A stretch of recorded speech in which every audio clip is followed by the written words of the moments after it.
Doumbouya, bonjour. Bonjour, M. Kandé. Vous êtes membre du RPG Arc-en-Ciel.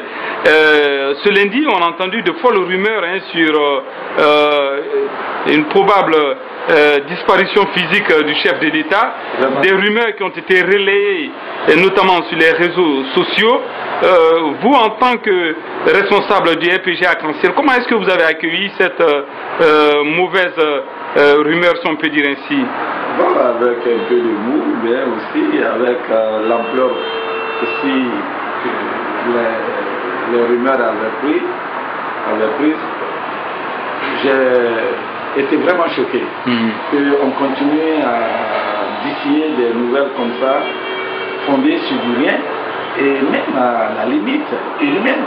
Parce que penser de la mort de quelqu'un, c'est se mettre à la place de Dieu. Et je dirais à la limite, c'est de l'écurie, c'est de l'ignominie, c'est quelque chose vraiment de sale. Ceux qui se sont habitués à se livrer à de tels... Il y a des journalistes de Gangan FM qui ont été arrêtés, notamment le directeur. Bon, il semble-t-il qu'ils ont versé un peu dans des confusions. Vous savez, la confusion est quelque chose de très mauvaise de la vie en harmonie dans la société. Et la responsabilité, qui est la plus grande dimension du journaliste, doit l'amener quelquefois à se retenir et quelquefois à être dès dans les actes qu'il pose. Parce que le micro, on peut penser que c'est quelque chose de banal, mais toute chose dite, par exemple, dite sur les ondes, parfois les gens les avalent comme de l'eau, purement et simplement. Parce que quelqu'un qui dira non, ça a été annoncé sur une radio, moi j'ai écouté. Alors,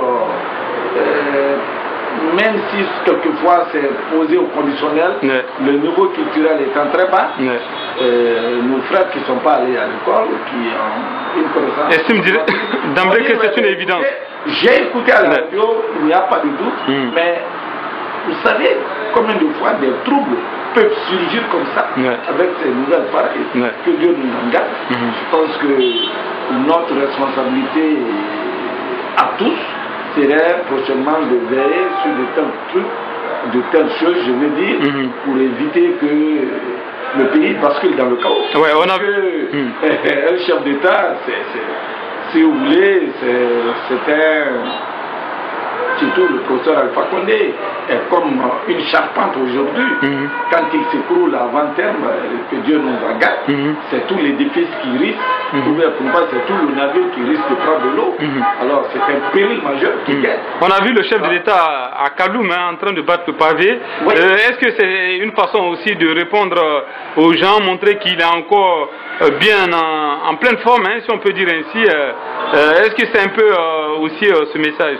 Bon, moi j'ai vraiment bien apprécié cette sortie, parce que ça prouve à suffisance que les intentions maléfiques, même malveillantes de ces faux Guinéens, a dit même, je manque des termes pour les qualifier, est loin, très loin encore de la réalité. Nous tenons le peuple accroché au professeur Alpha Condé et ce peuple-là vivra très très mal ce que ces personnes dont je manque des mots pour les qualifier souhaitent. Que Dieu nous en garde. La Guinée, il faut vraiment encore le professeur Alpha Condé, le peuple a besoin de lui. Il a relevé trop de défis et il est capable de relever et de jeter. Il a même déjà jeté les sillons, les bases du développement. Mais il peut nous apporter encore beaucoup d'autres choses si Dieu le gardait en bonne santé comme il est aujourd'hui parmi nous, et pour ne pas dire à notre tête. Ok, M. Suleiman Doumbouya, merci d'avoir répondu à nos questions. Merci, M. Kandé.